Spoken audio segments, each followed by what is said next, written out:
Hey guys, it's Scott here. It is 5:31 a.m. in Thailand, and after demonstrating Thor yesterday, I thought I'd demonstrate it again. Just because. Okay, so let's go through the markets in order, exactly like we did yesterday, and we'll see if we've got any potential setups. So, right off the bat, I can see that NQ, the Nasdaq, which is the strongest of the markets, has broken out, retested that area, and is painting a very nice looking Thor setup. So we would go long here if it hits that, if it closes a hammer candle. So we might have to double check whether it's actually a hammer candle. So I'll put NQ.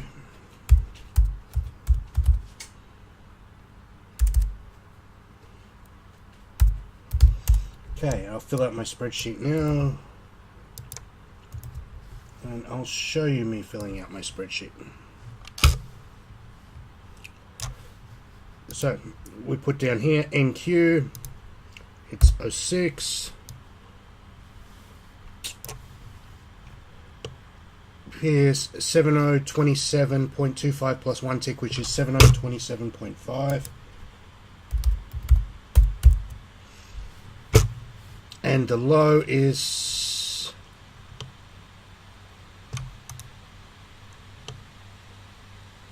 the low is 707.25 and the high is 7100. 7027.25, 7100 plus a tick, which is 0.25. Okay, buy, hammer time, hammer. Okay, so this is what the spreadsheet looks like now, and you can see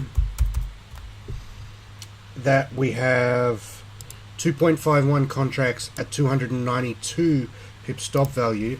Now, we also have a setup potentially in the E-mini, but the Nasdaq is stronger, so it always makes sense to go, if you have a choice between two markets, the obvious choice is to go long the strongest one and short the weakest one. Like, that's pretty obvious. Okay, so if that closes a hammer, we're going to take this one, otherwise we'll go back to ES. We don't have a setup in YM. We don't have a setup in crude, but let's just check just in case. No, we definitely don't have a setup there. We don't have a setup in natural gas, so we move on.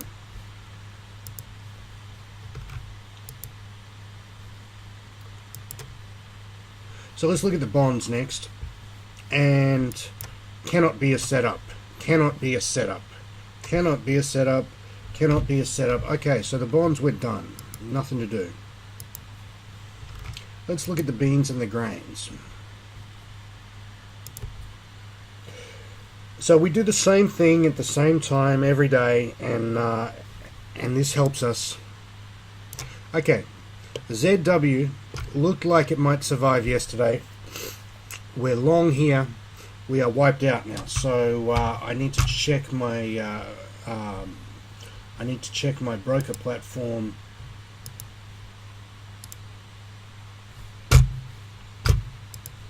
to check the exact fill. But ZW, let's put it in as 493 and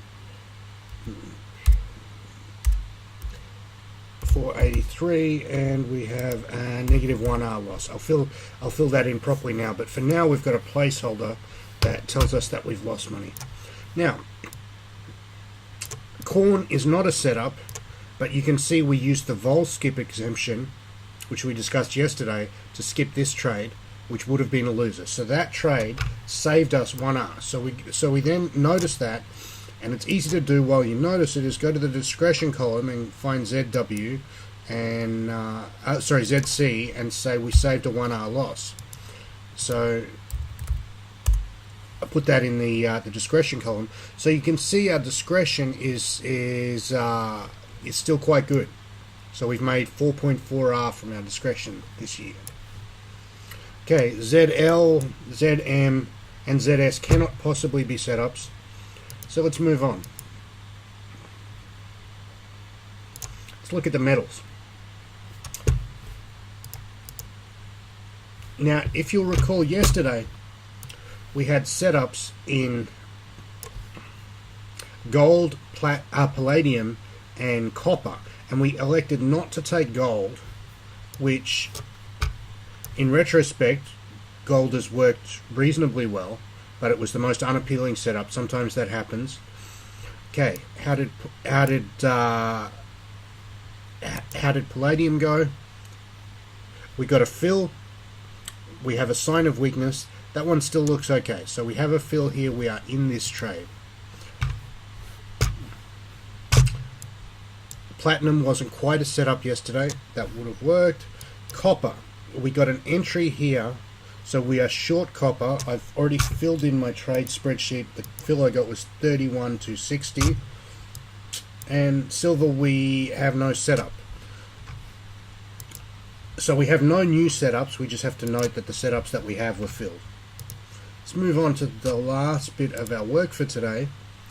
Okay, Euro USD cannot be a setup. Australian dollar cannot be a setup. USD Mexican, we had a sign of weakness here, and then it stopped us out for 1 hour loss. So we have banked a 1 hour loss here, which I will put into the spreadsheet. I'll check my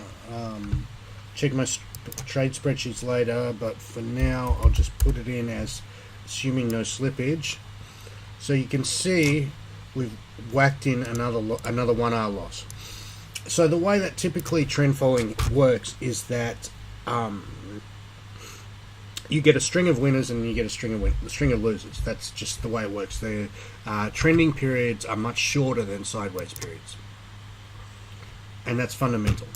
Okay, so this one, we're currently in the futures version of USD CHF, which is 6S. We got long on this bar here.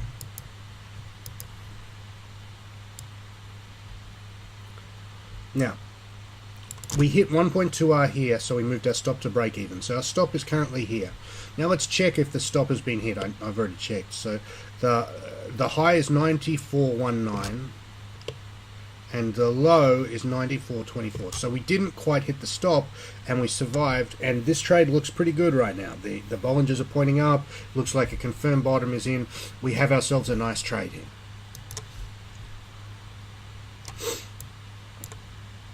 Nothing else to do here.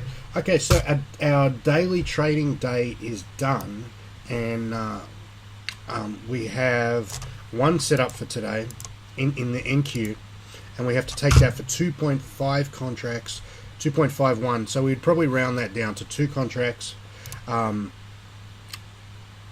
though technically it's not. That's about what I would take as 2 contracts. This is the downside of futures trading, is that you have to get round numbers. So FX can be a lot easier for that. Okay, the total trading day, including me bullshitting a little bit about it, is 8 minutes and 17 seconds. So yeah, it's pretty good. See you guys.